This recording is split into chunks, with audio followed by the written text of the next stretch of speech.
रामलाल श्यामलाल, 6 जून की रात को जो घटना हुई जरा कोर्ट को बताइए।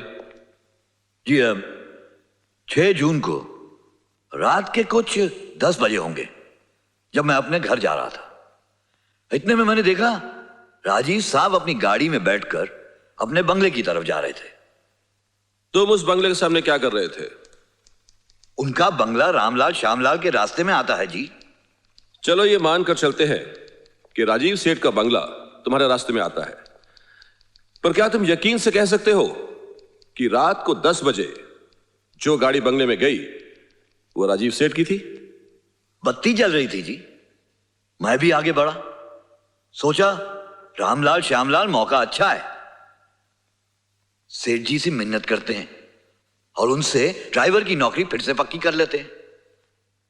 लेकिन अंदर जाने की हिम्मत नहीं हुई साहब जी। क्यों, क्या हुआ? अंदर एक मेम साहब उनका इंतजार कर रही थी। कौन मेम साहब? जिसका कत्ल हुआ, नीलम मेम साहब। फिर क्या हुआ? अंदर मौसम बहुत खराब था, बहुत गर्मा गर्मी चल रही थी आपस में। मेम साहब चिल्ला चिल्ला कर कह रही थी कि उनके पास कुछ तस्वीरें हैं जो वो दुनिया को दिखाएंगी कि साहब कैसे आदमी हैं। इतने में साहब ने एक जोरदार तमाचा मारा उनके मुंह पर और कहा कि तुम मुझे ब्लैकमेल कर रही हो, मैं तुम्हें एक फूटी कौड़ी नहीं दूंगा। इतने में मेम साहब जोर जोर से चीखने लगी। बस मैं वहां से खिसक गया। मैंने कहा रामलाल श्यामलाल, ये मौका अच्छा नहीं है नौकरी। सरासर झूठ बोल रहा है ये। योर ऑनर, मैं रात को अपने घर गया ही नहीं था। मैं रात को जा ही नहीं सकता था क्योंकि 6 जून की रात को मेरे ऑफिस के इलाके में कर्फ्यू था।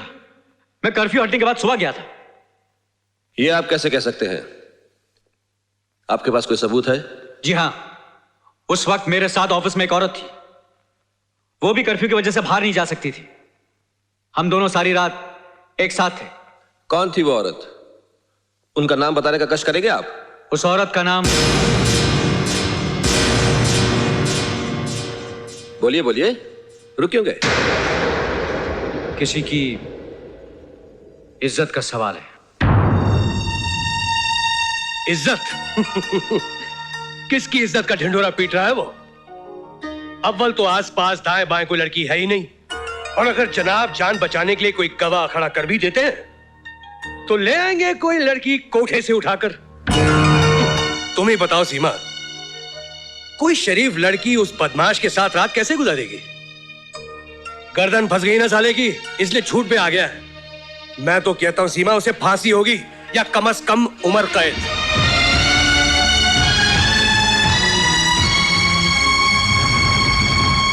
Order order.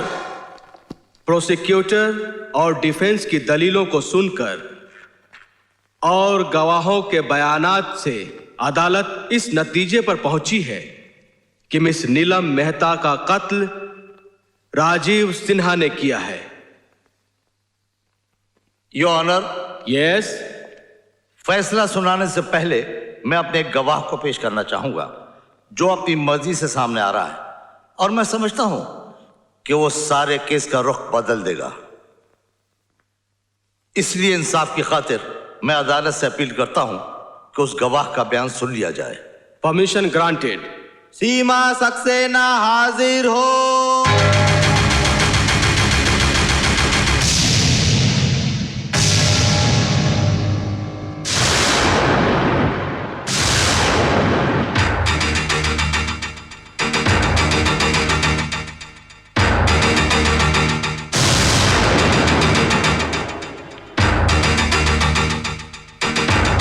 ये तुम्हारी बीवी है ना? मैं गीता की सौगंध खाकर कहती हूँ, जो कहूंगी सच कहूंगी, सच के सिवा कुछ नहीं कहूंगी। सीमा देवी, आप इस केस के बारे में कोर्ट के सामने अपना बयान देना चाहती हैं ना? जी हाँ। तो फिर आप अपने अल्फाज में कोर्ट को बताइए कि 6 जून की रात को क्या हुआ था। योर ऑनर, 6 जून की रात को कर्फ्यू लगा हुआ था। मैं सारी रात राजीव सिन्हा के साथ थी, सुबह होने तक।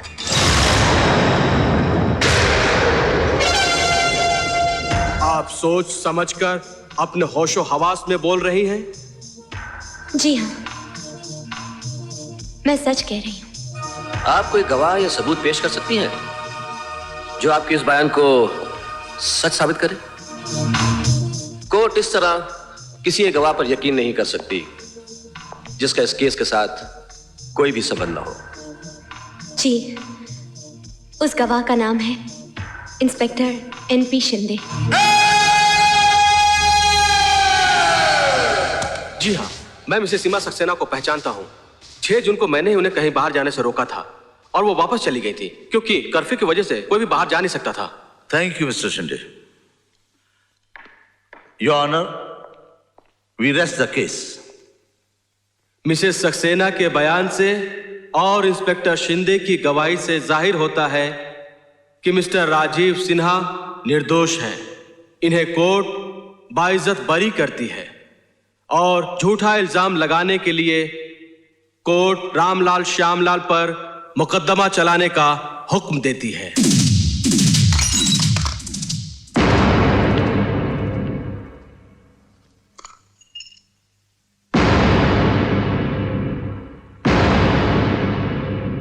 तुम्हें यहां आने की हिम्मत कैसे हुई?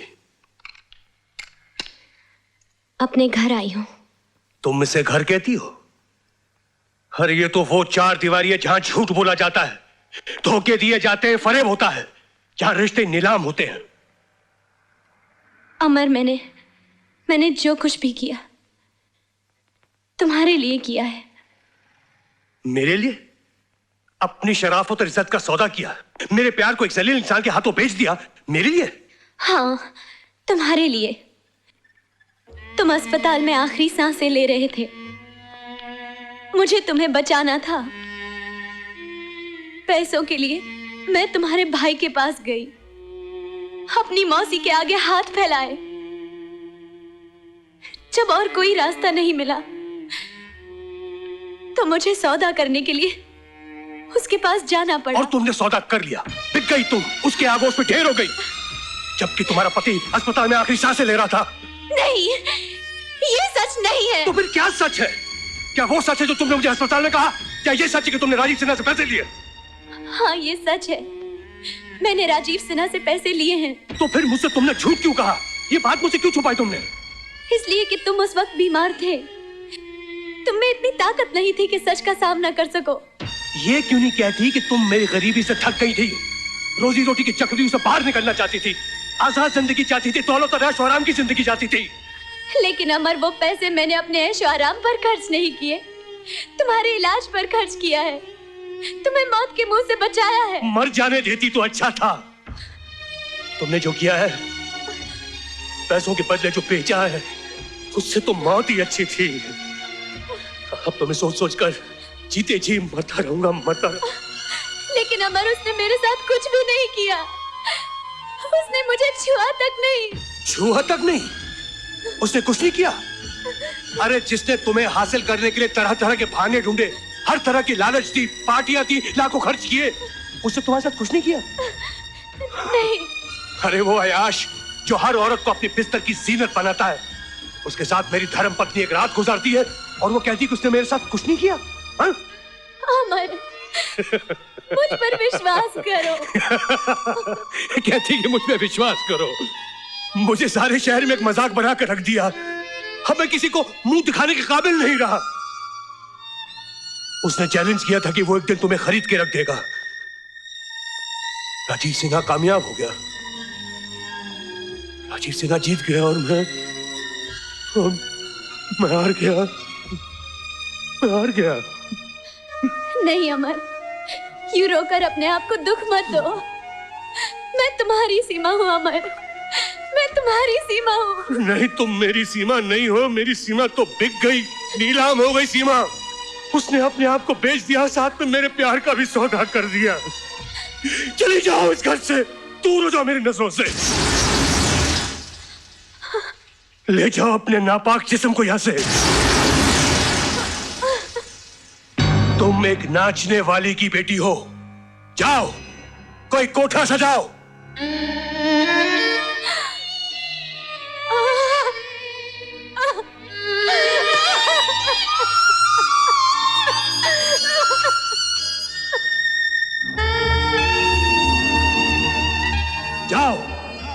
कोठा सजाओ, ले जाओ अपने नापाक जिस्म को यहाँ से। तुम एक नाचने वाली की बेटी हो, जाओ कोई कोठा सजाओ।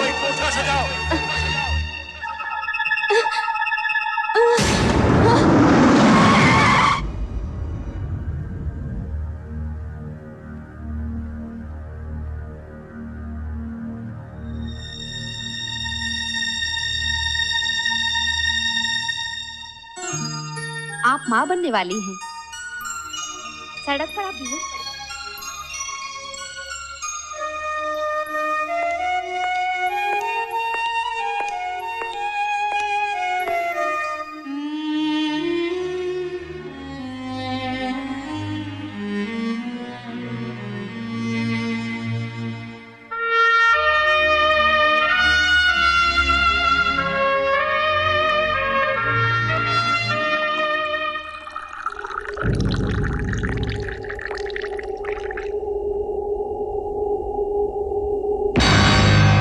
होश में आ अमर।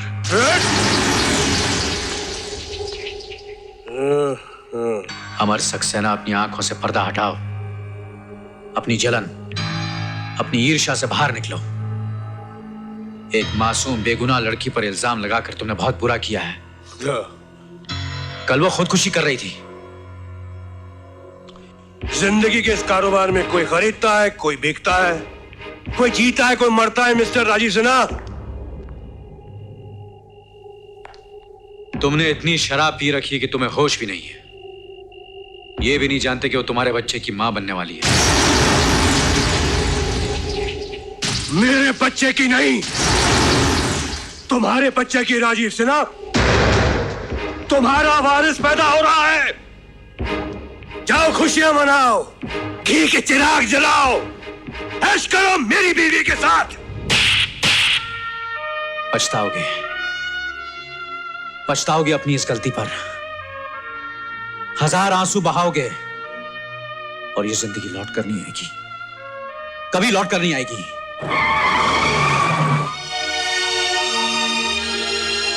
सर, सर, कोर्ट आ गया सर।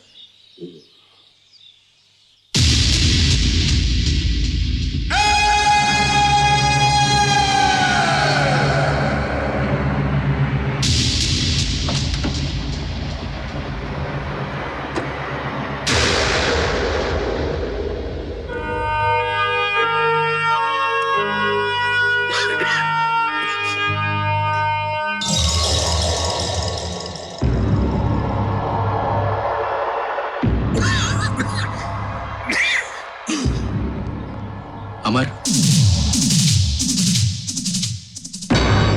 अमर नहीं, पब्लिक प्रोसिक्यूटर अमर सक्सेना। अमर, अमर हमारा बेटा निर्दोष है। उसने कोई जुर्म नहीं किया।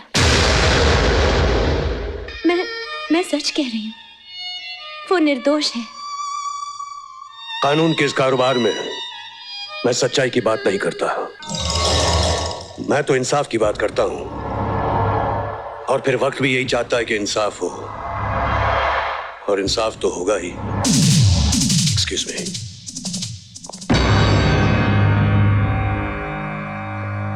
योर ऑनर, यह केस दिन की तरह रोशन है।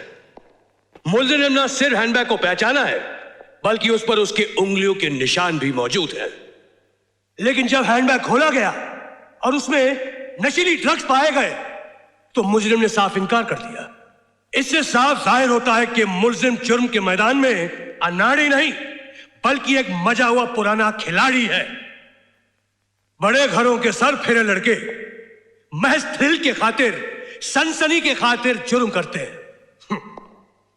और अपने लापरवाह गैर जिम्मेदार मां बाप को भी बेनकाब करते हैं। ऐसे लड़कों को सख्त से सख्त सजा मिलनी चाहिए। ऑनर, मुजरिम को हाजिर किया जाए। रोहित सिन्हा हाजिर हो।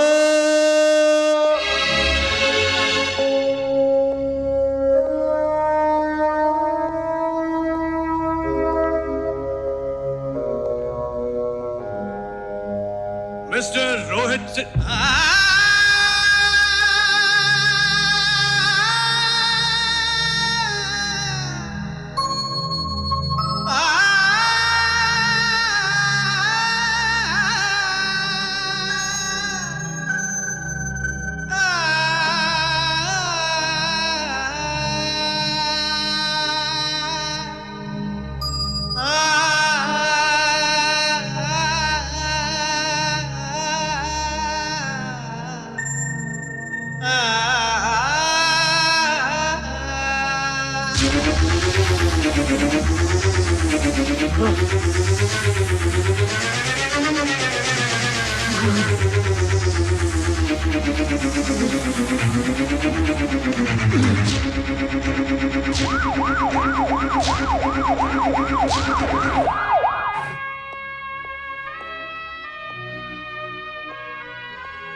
घबराने की कोई बात नहीं, किसी सदमे की वजह से बेहोश हो गए थे। Now is all right. Thank you. Amar, Amar,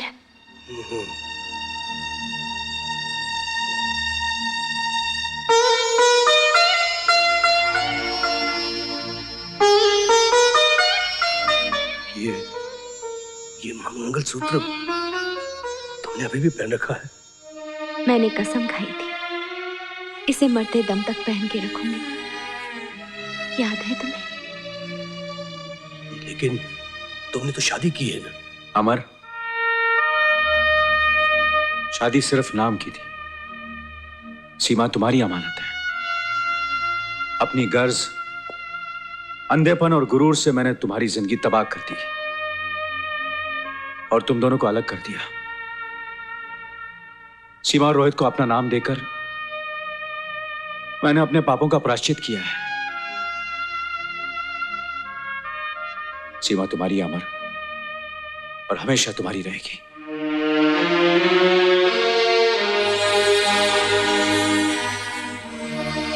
ये मैंने क्या कर दिया? मुझसे क्या हो गया?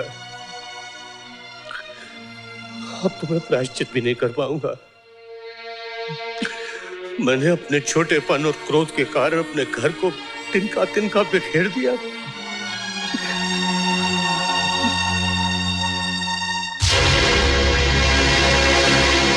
कहां जा रहे हो अमर? मुझे जल्दी कुछ करना पड़ेगा। अपने बेटे को बचाना होगा मुझे। लेकिन कैसे? और अजीब,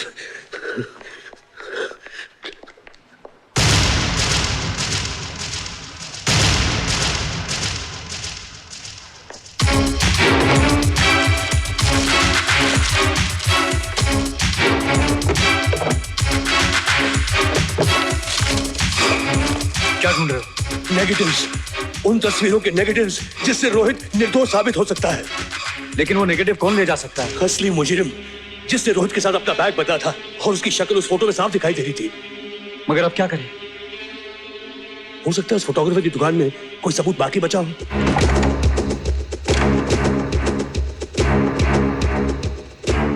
यहां भी हर चीज बिखरी पड़ी हुई है। लगता है हमसे पहले कोई आकर गया है। कुछ तो हाथ लगे, वरना कोर्ट में क्या सबूत पेश करेंगे।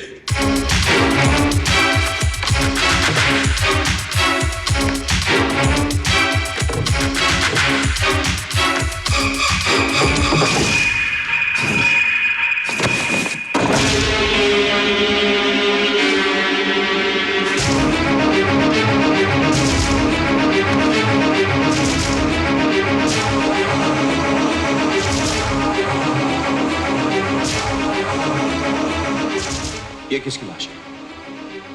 उसी फोटोग्राफर की।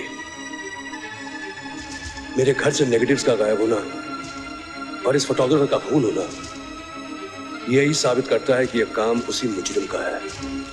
ये रहा उनका सबूत। उनकी आखिरी उम्मीद भी जलकर राख हो गई। अब तो रोहित सिन्हा बेकसूर साबित नहीं हो सकता, किसी हाल में नहीं हो सकता। कमाल का काम किया डैड आपने। मुझे ना तो सिर्फ इस जुल्म से आजाद करवा दिया, बल्कि उसके बेटे को हमेशा के लिए जेल की हवा खिलवा दी। You are great dad. Your honour, इस केस के बारे में एक नया सबूत मिला है जो इस केस का रुख बदल सकता है और एक निर्दोष और मासूम जिंदगी बच सकती है। प्रोसीड। हमारे हाथ कुछ ऐसे फोटोग्राफ्स लगे हैं जो इस केस पर एक नई रोशनी डालते हैं।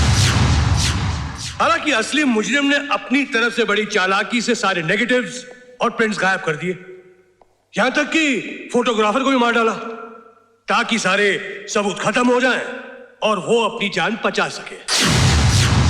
कहते हैं ना कि जुर्म हमेशा अपने निशान छोड़ जाता है, वो ही हुआ ऑनर। इत्तेफाक से उन्हीं फोटोग्राफ्स के कुछ बचे हुए नेगेटिव्स हमारे हाथ लग गए। हमने उन्हें इलाज करके कुछ प्रिंट्स बनाए हैं उसमें हमें असली मुजरिम की शक्ल साफ नजर आएगी। वो फोटोग्राफ्स पेश किए जाए। कुछ मिनटों की मोहलत चाहूंगा योर ऑनर। वो सबूत राजीव सिन्हा खुद कोर्ट में लेकर हाजिर हो रहे हैं।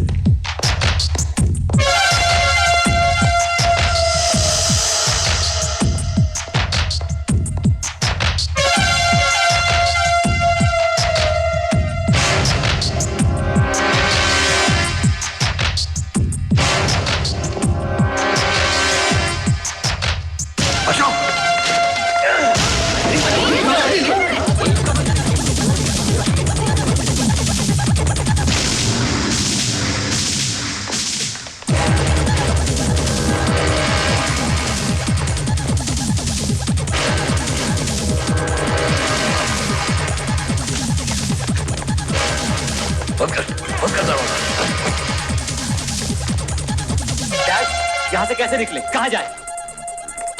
पहले ये तस्वीरें फाड़ डाल। सबूत गायब हो जाने पे कोई हमारा कुछ नहीं बिगाड़ सकता। दिखा। डैडी तो सब ब्लैंक है। अब तो फंस गए हम लोग।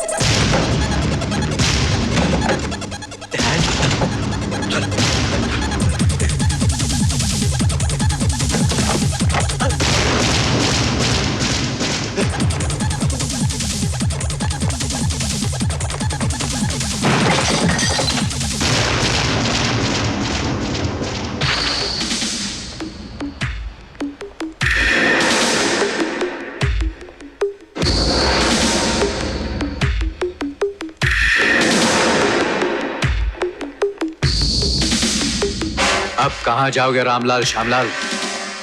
तुम अपने जाल में खुद ही फंस गए। कोर्ट में लिफाफा छीनकर तुमने खुद ही अपने आप को मुजरिम साबित कर लिया है।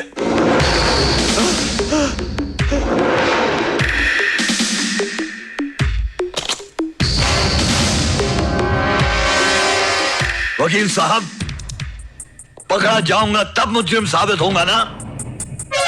अरे जब मैं नीलम का खून कर सकता हूं, उस फोटोग्राफर का खून कर सकता हूं, तो तुम दोनों का खून करना तो मेरे लिए बहुत आसान काम है।